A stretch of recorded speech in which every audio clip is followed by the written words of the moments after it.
सयाहती मकाम गुलमर्ग में खेलो India winter games तीसरे एडिशन का आगाज हो गया है। मरकजी वजीर youth affairs and sports Anurag Thakur और जम्मू कश्मीर के लेफ्टिनेंट गवर्नर मनोज सिन्हा ने इसका इफ्तिताह किया। मुल्क भर से 1500 से ज्यादा खिलाड़ी मुख्तलिफ मुकाबलों में हिस्सा ले रहे हैं।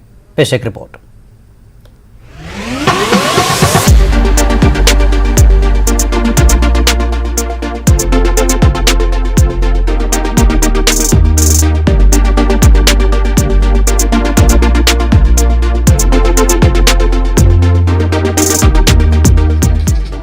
सयाहती मकाम गुलमर्ग में खेलो इंडिया तीसरे एडिशन के तहत विंटर गेम्स के मुकाबलों का आगाज हो गया है। ये मुकाबले 14 फरवरी तक जारी रहेंगे। इन मुकाबलों का बाज़ाब्ता आगाज मरकजी वजीर youth affairs and sports Anurag Thakur और जम्मू कश्मीर के एलजी मनोज सिन्हा के हाथों हुआ।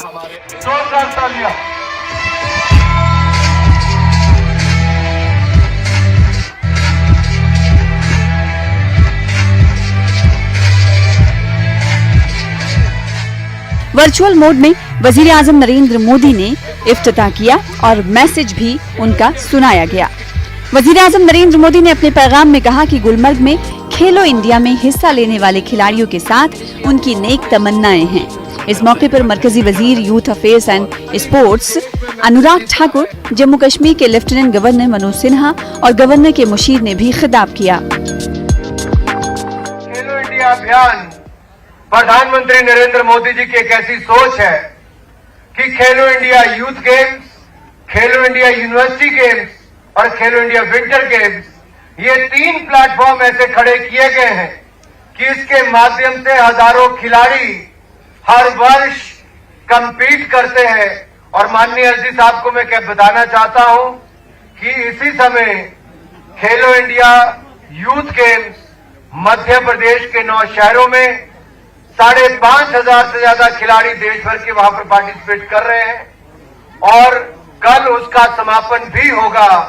तो वहीं पर उत्तर प्रदेश में अप्रैल महीने में खेलो इंडिया यूनिवर्सिटी गेम्स का आगाज होगा और वहीं पर इन खूबसूरत वादियों के बीच में आज 29 राज्यों से 1500 से ज्यादा खिलाड़ी 5 दिन तक 11 गेम्स में पार्टिसिपेट करने के लिए खेलो इंडिया विंटर गेम्स में यहां पर आए हैं। मित्रों, मैं बड़ी जिम्मेदारी से कहना चाहता हूं कि 60 सालों से हमारा देश स्पोर्ट्स के सॉफ्ट पावर से महरूम है। सौभाग्यशाली है हमारा देश कि भारत के यशस्वी प्रधानमंत्री आदरणीय नरेंद्र मोदी जी ने अपने प्रयासों से आज ग्लोबल स्टेज पर भारत की प्रतिष्ठा को खेल जगत में पुनर्प्रतिष्ठापित करने का भगीरथ प्रयास किया है। उन्होंने आज युवा ऊर्जा को नया आसमान, नए पंख दिए। सालों से जिस प्रकार हमारे देश में स्पोर्ट्स का उदास वातावरण था, उसे समाप्त करके प्रधानमंत्री जी ने स्पोर्ट्स एवं युवा आकांक्षाओं को नई प्राथमिकता दी है। उन्हें नई ऊर्जा के साथ संघर्ष करने के लिए प्रेरित किया। पिछले 8-9 वर्षों में युवा टैलेंट के संकल्प को साकार करने की मुहिम पूरे देश में चली और भारतवर्ष ने पिछले 8-9 वर्षों में देश के करोड़ों नौजवानों को स्पोर्ट्स की अलग अलग विधाओं में नए हीरोज प्रदान किए हैं।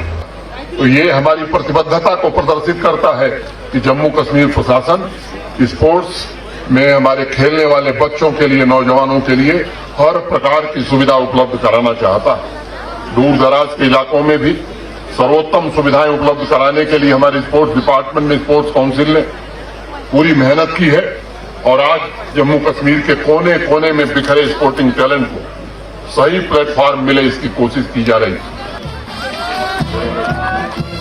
मेहमानों ने खिलाड़ियों का मार्च पास्ट का मुशाहिदा भी किया। खेलो इंडिया के इन मुकाबलों में मुल्क की 29 रियासतों और मरकज के जेर इंतजाम इलाकों के 1500 से ज्यादा खिलाड़ी हिस्सा ले रहे हैं। खेलो इंडिया के ये मुकाबले अफरवट और कंगडूरी की चोटियों पर भी मुनक्किद होंगे। गुलमर्ग में मुल्क भर से आए हुए खिलाड़ियों में काफी जोशो खरोश पाया जा रहा है। ये गुलमर्ग बहुत ही सुंदर है, बहुत ही ब्यूटीफुल जगह है और मैं हरियाणा से हूँ और मैं ये गेम को जीतना चाहती हूँ, अपनी फुल जान लगाना चाहती हूँ इस गेम में, मेडल लेके आना चाहती हूँ। मैं बिल्कुल ही अपनी जान लगा दूंगी मेडल के लिए। मैं बॉबस्लेज खेलती हूँ और पूरी कोशिश करूंगी ताकि मेडल लेके आऊँ, मेरे मम्मी पापा भी मेरे ऊपर प्राउड फील करें और हमारे टीचर भी, कोच भी आए वो भी साथ, उनको भी प्राउड फील हो हमारे ऊपर। चंडीगढ़ और इंडिया को आगे रिप्रेजेंट करना चाहती हूँ और ये खेलो इंडिया जो है हमारा मकसद बनेगा, आगे इंडिया को रिप्रेजेंट करना। मरकजी सरकार ने कई साल पहले विंटर गेम्स को खेलो इंडिया प्रोग्राम में शामिल किया। गुलमर्ग को तीसरी बार अब खेलो इंडिया की मेजबानी हासिल हुई है।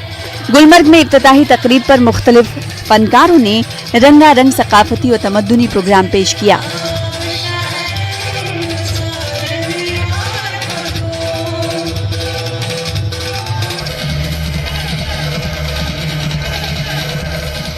इस मौके पर फनकारों ने खूब अपने फन के जादू बिखेरे। खेलो इंडिया मुकाबलों से न सिर्फ यहाँ सरमाई खेलों को फरोग हासिल होगा बल्कि सयाहों की आमद में भी इजाफा होगा। गुलमर्ग से मुनीर हुसैन हुर्रा और फजा जैनब की रिपोर्ट।